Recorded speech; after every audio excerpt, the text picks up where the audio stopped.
사람들이 신기한 것은 우리의 삶의 가장 중요한 것을 듣기 싫어한다는 이야기입니다. 예를 들어서 학생들이 해야 될 가장 귀한 본분이 뭡니까? 학생들의 본분은 공부시고, 근데 부부가 공부하라면 듣기 좋아합니까? 싫어합니까? 싫어하죠. 신기하게도 학생들에게 공부하라고 하면 그렇게 듣기 싫어요. 근데 해야 될 일이고 자기의 본분인데도 말이죠. 그럼 그리스도인들에게 세상에 대해서 주어진 가장 중요한 사명이 무엇입니까? 세상에 대해서 그리스도인들이 받은 사명은 전도입니다.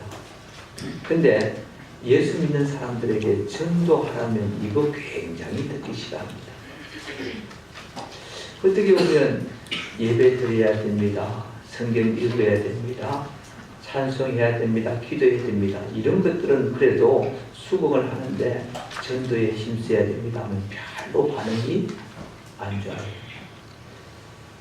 마치 학생의 본분이 공부라면 예수 믿는 하나님의 백성들이 세상에 대해서 받은 사명은 전도인데 이 전도 자체를 마치 잔소리처럼 여기는 이런 경향들이 있다는 이야기입니다. 우리를 살리는 가장 중요한 사명을 사실은 소홀히 하고 있는 오늘 우리의 모습이라고 할 수가 있습니다.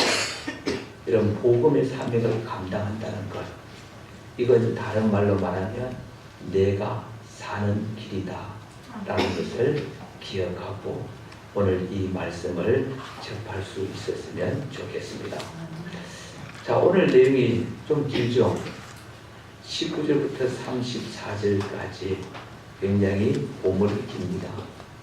그런데 이 19절부터 27절까지가 이 세례 요한의 1차 증거라고 할 수 있고요. 29절부터 34절까지가 세례 요한의 2차 증거라고 그렇게 할 수가 있습니다. 그런데 1차 증언과 2차 증언을 가만히 보면 1차 증언은 자신이 예수님을 전한 게 아니고 자신이 나는 그리스도가 아니다라는 이 내용이 1차 증언의 전부라는 이야기입니다.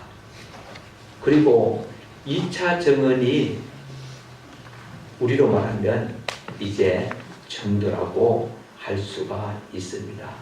그렇게 보면 여러분 2차 증언을 전도라고 볼 때 1차 증언은 전도 아니고 전도를 위한 준비라고 해도 과언이 아닐 겁니다. 그러니까 전도자가 되기 위해서는 전도만 하는 게 아니고 먼저 전도하기 전에 전도를 위한 준비가 필요하고 그 다음에 현장에서 복음을 전하는 이런 전도가 있어야 된다는 이야기죠.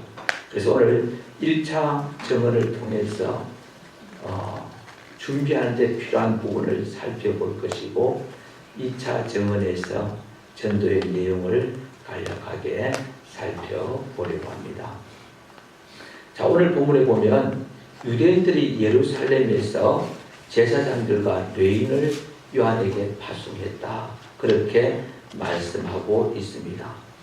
이 19절에 유대인이라고 말씀했는데 24절에 보면 그들은 바리새인들이 보낸 자라. 그 유대인들이 다름 아닌 바리새인들이라고 구체적으로 밝히고 있습니다. 근데 사복음서 가운데서 유대인이라는 표현을 가장 많이 쓴 곳은 요한복음입니다.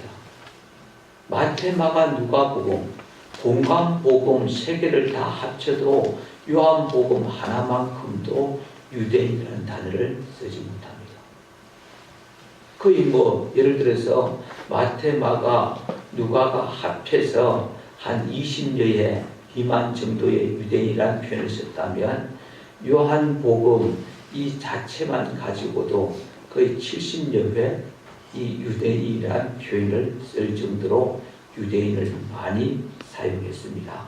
자, 그런데 이 요한복음에서 유대인이라는 이 명칭을 사용한 것은 다른 표현으로 하면 예수님을 반대하는 예루살렘의 종교 지도자들을 주로 지칭하는 표현입니다.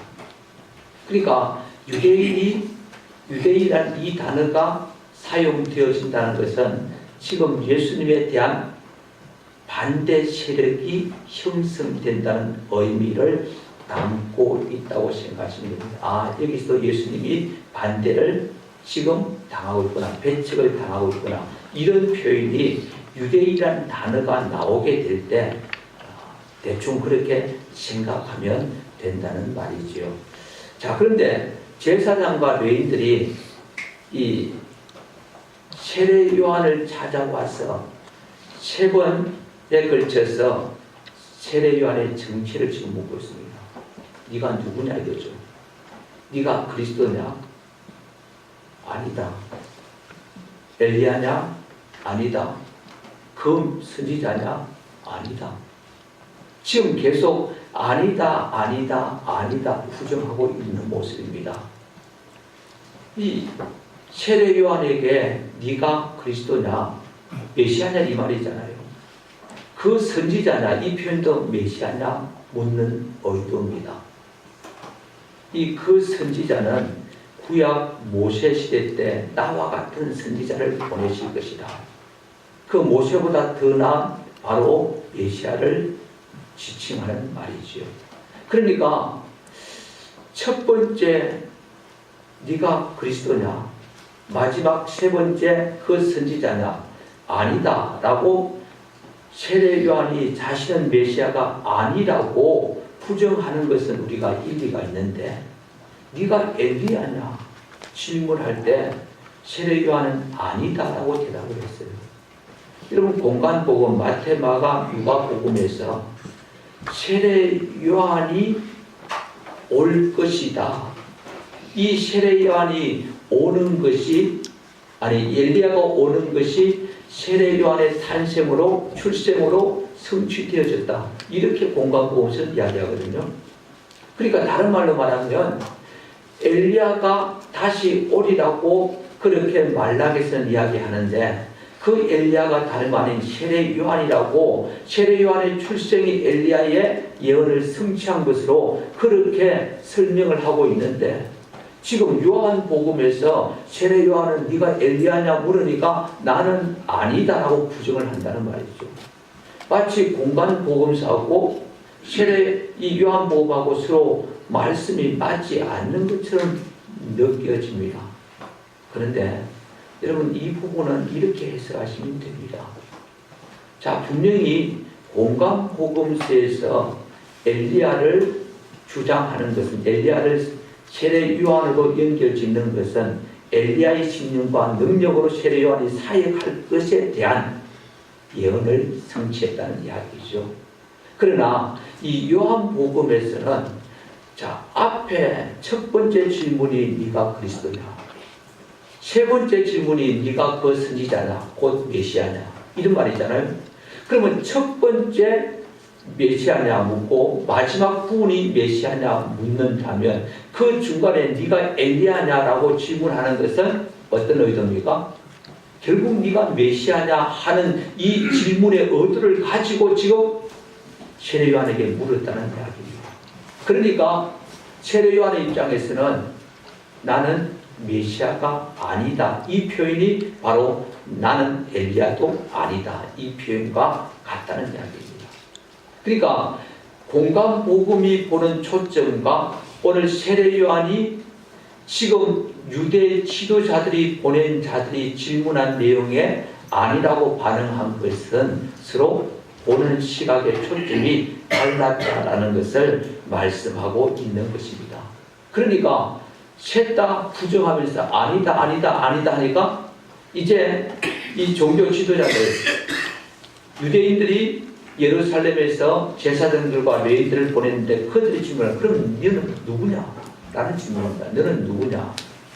그때 세례 요한의 대답이 23절에 나는 선지자 이사야의 말과 같이 주의 길을 곱게 하라고 광야에서 외치는 자의 소리로라 하니라. 나는 광야에서 외치는 자의 소리다. 주의 길을 곱게 하라고 이미 선지자 이사야가 예언한 그 말씀대로 나는 광야에서 외치는 자의 소리로다. 그렇게 자신이 누군가를 밝히고 있습니다. 네가 광야에서 외치는 소리라면 왜 세례를 주느냐? 나는 물로 세례를 주는 것밖에 없다. 그리고 그 뒤에 그 다음에 무엇에 대한 내용을 언급하는지를 우리 본문에 보면 그 뒤에 보면 내 뒤에 오시는 이 너희가 알지 못하는 한 사람이 있었으니 곧 내 뒤에 오시는 그이라. 지금 나는 물로 세례를 준다. 그리고 난 뒤에 예수님에 대한 증언을 굳이 밝히지 않고 참 너희 가운데 내 뒤에 오시는 그이가 지금 있다라는 정도로 끝을 내고 있다는 이야기입니다. 그러면서 그 다음에 나오는 내용이 무엇인가 하면 요한이 대답하되 나는 물로 세례를 베풀거니와 너희 가운데 너희가 알지 못하는 한 사람이 있었으니 곧 내 뒤에 오시는 그이라. 나는 그의 신발끈을 풀기도 감당하지 못하겠느라. 나는 그의 신발끈을 풀기도 감당치 못하겠다라고 이야기합니다. 여러분, 다른 사람의 신발끈을 풀어주기 위해서는 반드시 그 발 앞에 어떻게 됩니까? 부풀려야 됩니다. 그러니까 다른 사람의 신발끈을 풀기 위해서는 그 사람의 발 앞에 엎드려야, 쉽게 말하면 부풀려야 되는데 오늘 본문에 보면 나는 그의 신발끈을 풀기도 감당하지 못하겠노라. 이 말은 그 참 내 뒤에 오시는 그분 앞에 내가 그냥 신발끈을 풀기 위해서 부풀리는 정도도 나는 감당치 못한다. 이 말이 뭐예요? 나는 그 앞에 엎드려질 것밖에 없다. 여러분, 세례 요한은 자기 뒤에 오시는 바로 그 메시아 앞에 자기는 완전히 엎드려져야 된다. 나는 엎드려질 존재다. 라는 것을 지금 말하고 있는 거예요. 여러분, 세례 요한이 주님의 발 앞에 완전히 엎드려졌기 때문에 주님만 부각되는 겁니다. 다시 말하면 만약에 엎드려져야 될 세례 요한이 일어섰다면 주님은 가리워졌겠죠. 근데 주님이 완전히 엎드려졌기 때문에 이 세례 요한이 완전히 엎드려졌기 때문에 주님만 드러나게 되어졌고 자신이 엎드려졌기 때문에 그 빈 공간에 주님께서 찾아오셔서 세례 요한을 통해서 역사하실 수가 있었다는 이야기입니다. 내가 엎드려질 때, 내가 주님 앞에 철저히 엎드려질 때 그때 주님은 드러나게 되어지고 내 엎드려진 그 빈 공간 속에 주님께서 임재하셔서 나를 사용하셔서 역사하십니다. 할렐루야. 내가 조금이라도 세워지고 내가 높아지고 교만해지면 질수록 주님께서 내게 역사하실 수 있는 공간은 점점 더 좁아지고 어느 순간 주님의 역사가 중단될 수밖에 없다는 이야기입니다. 여러분, 전도자가 되기 전에 먼저 주님 앞에 철저히 엎드려지는 자, 바로 그를 통해서 하나님은 강력하게 역사하실 수 있는 줄 믿습니다. 내가 엎드려져야 된다는 이야기예요. 주님이 어떤 분이신가를 알고 내가 그분 앞에 엎드려질 때에 주님은 전혀 전도자로 인해서 가리워지지 않고 주님만 드러날 수가 있는 겁니다. 그리고 참 그 빈 공간, 엎드려지고 나면 얼마나 주님이 크게 보입니까? 그렇죠? 그 공간 속에서 주님이 찾아오셔서 역사하시게 되는 겁니다. 또 하나는 말이죠. 오늘 세례 요한이 나는 광야에서 외치는 자의 소리다. 그렇게 말합니다. 여러분, 사람들은 세례 요한을 광야의 사람이라고 이야기합니다. 여러분, 단지 세례 요한은 광야의 거처를 삼았기 때문에 광야의 사람이다라고만 말하지는 않습니다. 적어도 그 심령에도 광야가 깃들어 있다는 거죠. 그 심령에. 다른 말로 말하면 광야라는 것은 사람이 살 수 없는 공간입니다. 사람의 힘과 능력으로 물 한 잔, 심지어 쌀 한 톨도 만들어낼 수 없는 곳이 바로 광야입니다. 세례 요한의 심령에 광야가 깃들어 있다는 것은 자신의 힘으로 아무것도 할 수 없다는 것을 철저하게 고백하며 온전히 주님을 찾고 주님을 부르짖는 그 심령이 세례 요한의 마음속에 깃들어져 있다는 이야기입니다. 하나님을 철저하게 하나님을 구하고 하나님의 도우심 없이는 나는 아무것도 할 수 없다는 그런 갈망과 그런 간절함과 애타는 심령이 그 마음에 있었기 때문에 성령께서 그 심령에 찾아오셔서 그를 사용하셔서 위대한 복음의 증거자로 사용할 수 있었다는 이야기죠. 여러분, 우리의 삶에서 내가 할 수 있다고 하는 그 순간 이미 내 심령은 광야가 아닙니다. 적어도 빈들은 말이죠. 사람으로서는 아무것도 할 수 없다는 고백이 나올 수밖에 없습니다. 내가 할 수 없다 할 때 주님은 하시는 줄 믿습니다. 하지만 내가 할 수 있다고 할 때에 주님의 역사는 중단됩니다. 철저하게 나는 부족합니다. 나는 아무것도 할 수 없습니다. 나는 주님 앞에 할 수 있는 것은 주님 내게 힘 주시면 그저 할 뿐이고, 내가 모든 것을 할 수 있지만 그 모든 것을 할 수 있는 그 능력은 내게 능력 주시는 자 안에서 내가 모든 것을 할 수 있을 줄 믿습니다. 그게 바로 참 철저하게 광야가 깃들어진 심령의 고백입니다. 그래서 그런 심령은 아무것도 더 이상 바라보지 않습니다. 오직 한 번 주님만을 바라보고 주님만을 우러러보며 주님을 기다리는 자가 되어집니다. 그렇게 광야는 하나님의 음성을 듣는 자리고, 그 광야는 성령님을 뵙는 자리고 그리스도를 확인하는 자리입니다.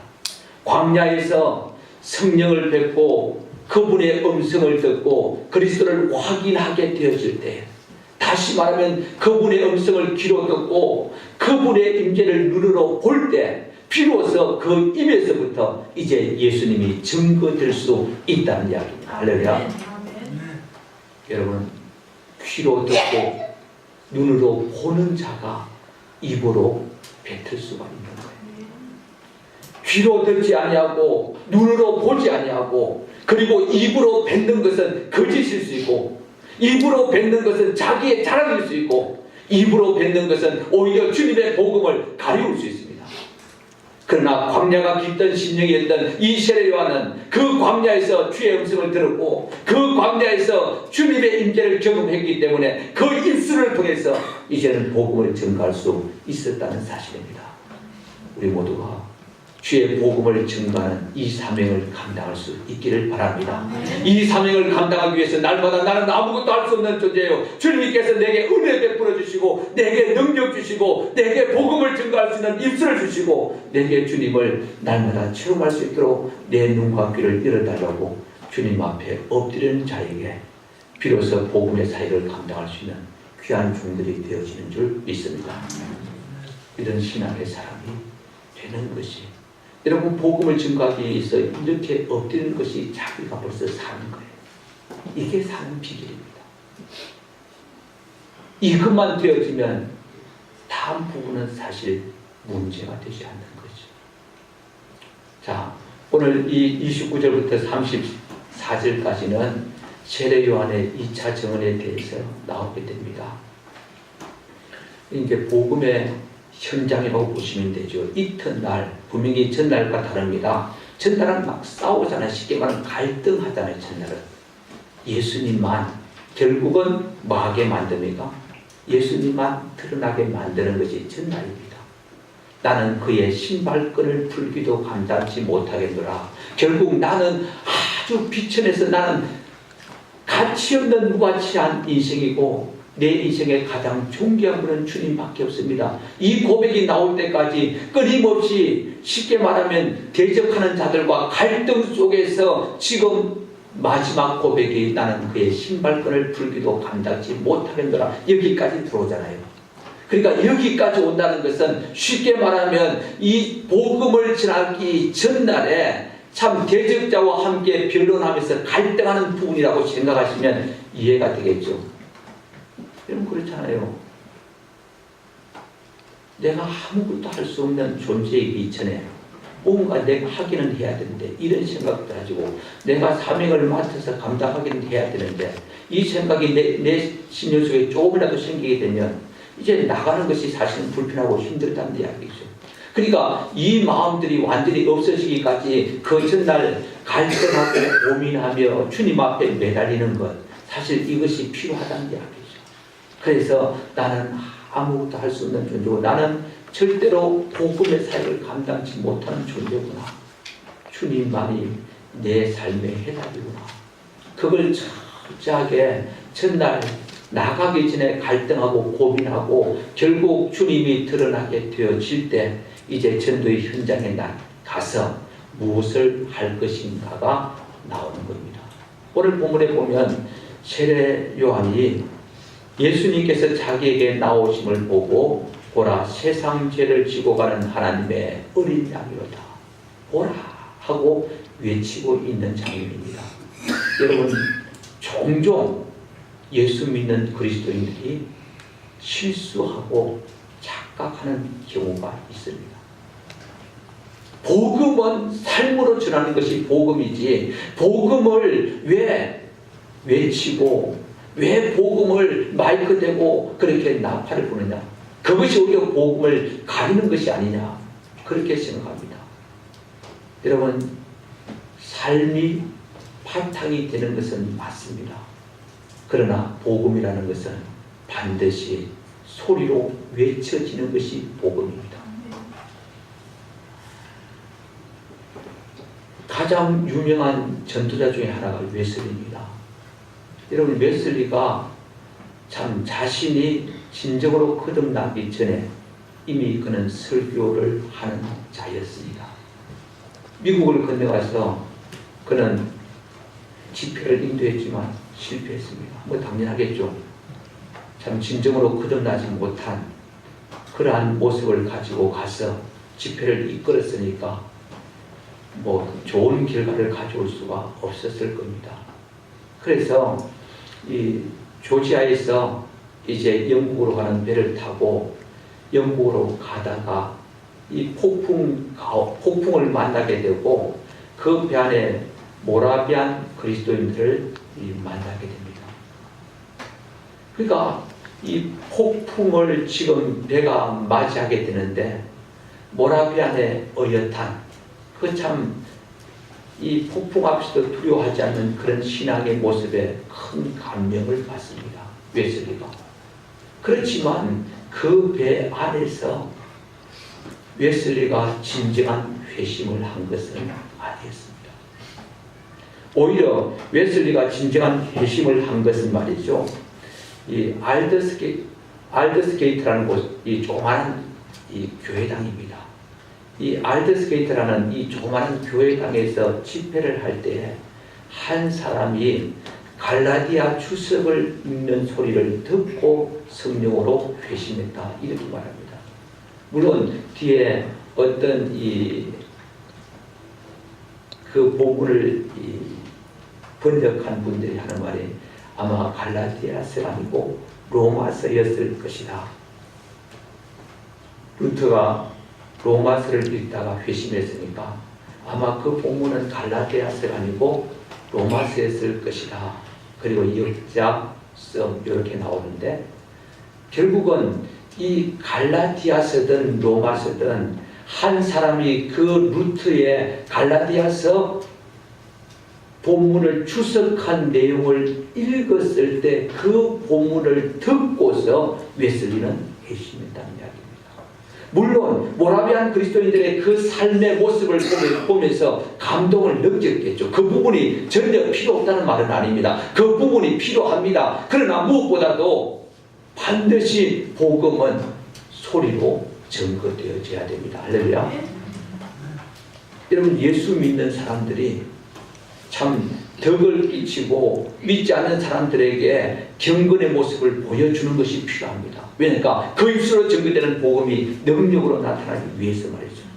그러나 아무리 경건의 모습만 보여준다 할지라도 그것만 가지고는 부족하다는 이야기입니다. 반드시 입술로 복음이 증거되어야 되고, 아니면 복음을 누구를 통해서 들어야만이 구원의 역사가 일어난다는 이야기입니다. 할렐루야. 그래서 우리 모두가 복음을 전하는 것, 이건 반드시 필요합니다. 그래서 전도주가 왜 필요한가 하면, 복음을 입술로 전하든지 아니면 그 복음의 소리를 문서를 통해서 전달하든지, 그러기 위해서 전도지가 사실은 소용되는 것이지, 전도지 자체가 그냥 부부의 10계명 이것만 전할 이유라면, 자녀 양육에 필요한 10계명 이런 것만 적어서 그렇게 보여줄 것 같으면 필요 없는 겁니다. 사실 반드시 그 안에는 복음이 들어가야 돼요. 그렇게 해서 예수님이 증언되어야만이 구원의 역사가 일어난다는 이야기입니다. 증거하는 것, 이것이 바로 전도자가 해야 될 일이라는 사실입니다. 근데 오늘 이 본문을 보면 메시지가 어때야 되는지를 보여주고 있습니다. 메시지, 그 안에 있는 내용입니다. 자, 먼저 보면 오늘 본문 30절에 보면, 내가 전에 말하기를 내 뒤에 오는 사람이 있는데 나보다 앞선 것은 그가 나보다 먼저 계심이라 한 것이 이 사람을 가리킵니다. 지금 여러분, 세례 요한보다 예수님이 이 땅에 먼저 태어났습니까? 늦게 태어났습니까?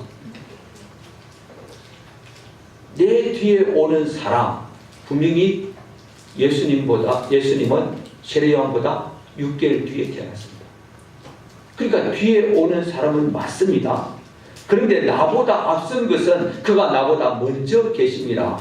분명히 세례 요한은 예수님에 대해서 그는 내 뒤에 오는 사람, 그 사람은 나보다 앞선 것은 나보다 먼저 계셨다고 말씀하고 있습니다. 바로 그분을 34절에 보면 그가 하나님의 아들이심을 증언했다라고 이야기합니다. 그분은 내 뒤에 오셨지만 그러나 나보다 앞선 이유가 나보다 먼저 계셨고, 그분은 다름 아니라 하나님의 아들이시다라고 고백하고 있는 겁니다.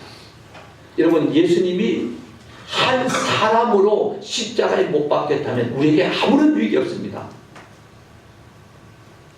여러분, 한 사람이 십자가에 못 박혀 죽음으로 우리에게 무슨 유익이겠습니까? 그 한 사람이 우리 인류의 모든 죄를 대속할 수 있겠습니까? 불가능합니다.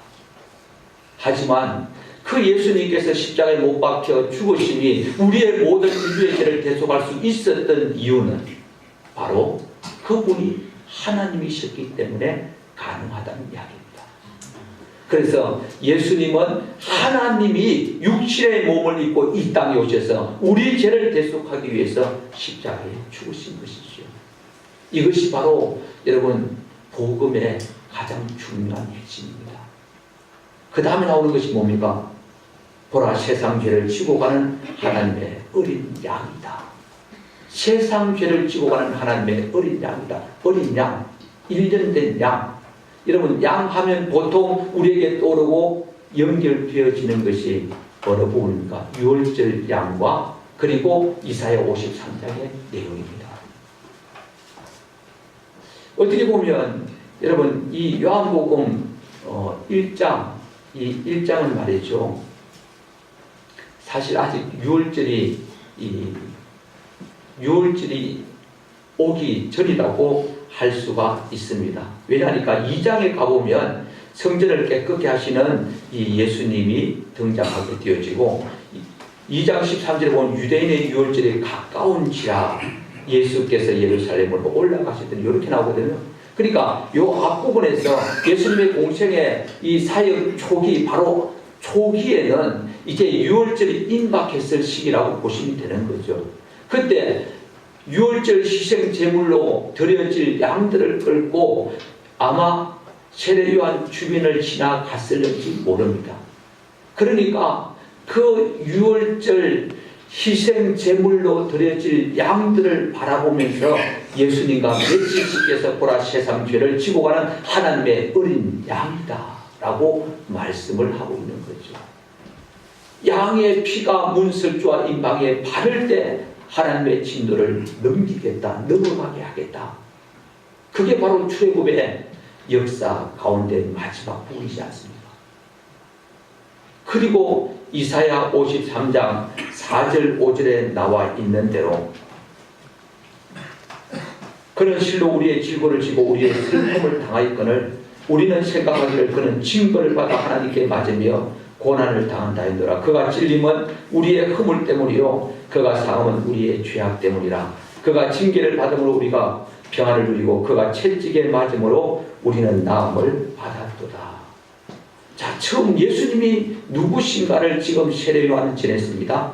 그 다음에 예수님이 어떤 일을 할 것인지를 지금 전하고 있는 겁니다. 세상 죄를 지고 가는 하나님의 어린 양이다.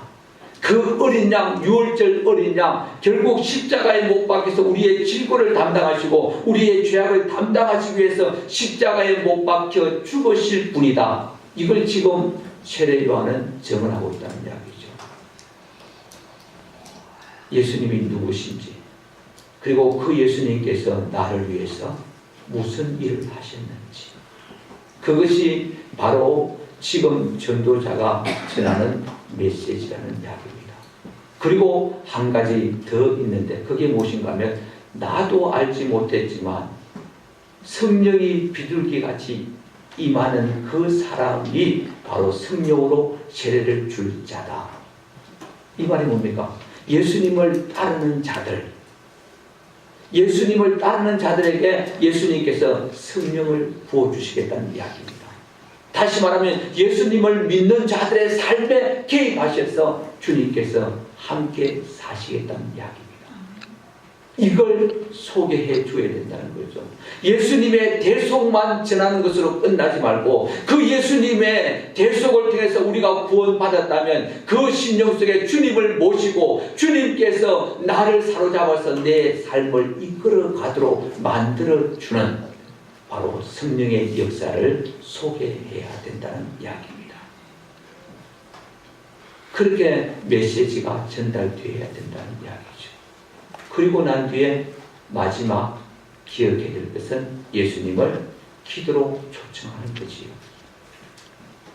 여러분, 단순히 예수님을 전하는 것으로 끝나서는 안 됩니다. 그 심령 속에 이제 예수님을 당신의 구원주로 영접하십시오. 영접하는 자 곧 그 이름을 믿는 자들에게는 하나님의 자녀가 되는 권세를 주셨습니다. 예수님을 영접하는 순간 당신은 하나님의 자녀가 됩니다. 볼지어다 내가 문 밖에 서서 두드리노니 누구든지 내 음성을 듣고 문을 열면 내가 그에게로 들어와 그와 더불어 먹고 그는 나와 더불어 먹으리라. 지금 문을 두드리고 계십니다. 당신의 문을 여십시오. 그러면 예수님께서 들어가실 겁니다. 그래서 예수님을 초청하게 만드시고 예수님을 마음의 구주로 영접해야 된다는 이야기입니다. 오늘 이 자리에 참여하신 분들 가운데 아직도 내 마음 중심에 예수님을 초청하지 않았다면 여러분 주님과 관계없는 자입니다. 하지만 내 중심에 예수님을 초청했다면 내가 하나님의 구원받은 자녀가 되었다면 이제 여러분들을 통해서 누군가가 예수님을 초대할 수 있도록 인도해야 될 자들이 있었을 겁니다. 아마 여러분 가족들도 될 수 있고 여러분 주변 사람들도 될 수 있을 것이죠. 그분들에게 여러분 예수님을 초대하도록 권면하셨습니까?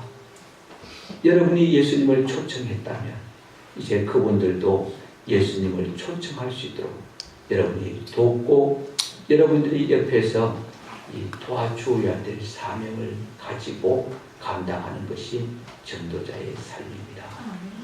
우리 모두가 오늘 이 본문처럼 참 복음을 전하는 것이 참 믿지 않는 사람들에게 예수님을 전하는 것, 이거 쉽다는 이야기는 아닙니다. 여러분, 점잖은 사람일수록 남에게 안 좋은 소리 듣기 싫어하는 사람일수록 전도하기가 참 힘듭니다. 정장이니까요. 평소 때 남에게 안 좋은 소리 들어본 적이 없으니까요. 근데 다른 사람들이 때로는 심지어 자기보다 젊은 애들이 참 전도할 때 외면하고 참 어떻게 보면 참 차갑게 뿌리치는 때 그때 자존심도 상하고 마음이 그렇게 편치는 않습니다. 그러기에 복음을 전하는 것이 쉽지 않다는 이야기입니다. 하지만 이 복음을 전하는 것이 쉽지 않다고 복음을 전하지 않는 것은 결과적으로 우리의 사명을 소홀히 하는 것이고 사명을 감당치 못하는 이야기라는 거죠. 우리의 마음먹기에 따라서 우리는 생활도 달라집니다.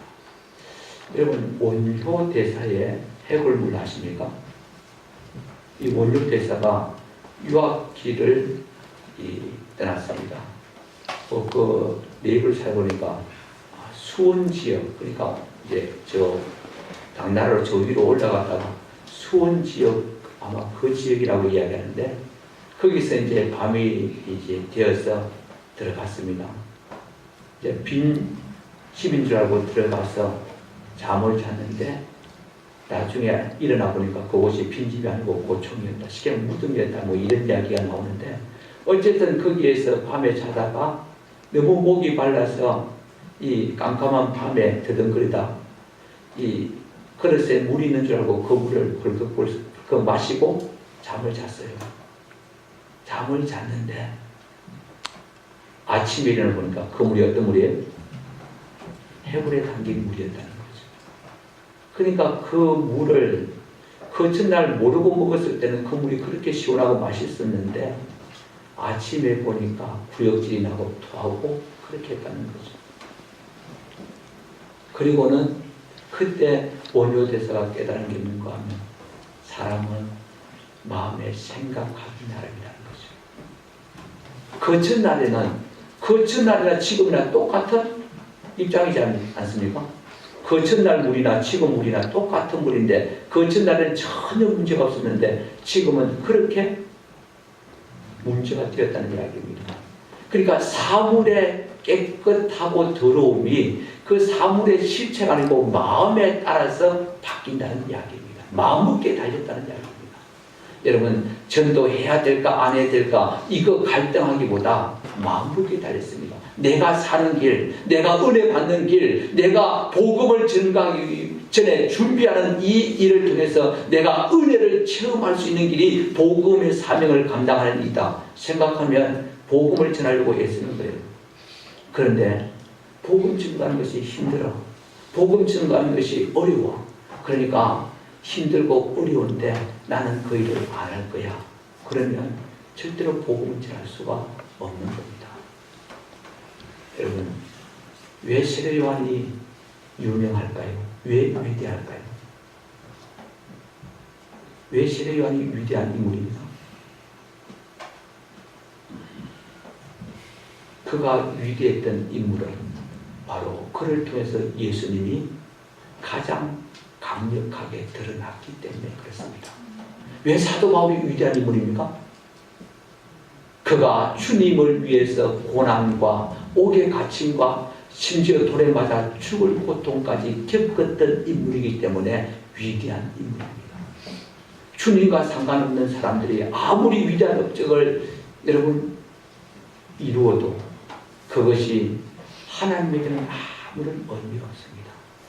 우리 모두가 참 이 땅에서 예수님을 드러내고 나를 통해서 예수님이 증거되어지고 나를 통해서 그분만 높여질 수 있도록 이렇게 복음의 사명 잘 감당해서 저와 여러분이 주님 앞에 큰 자로 인정받을 수 있기를 주의 이름으로 축원합니다. 같이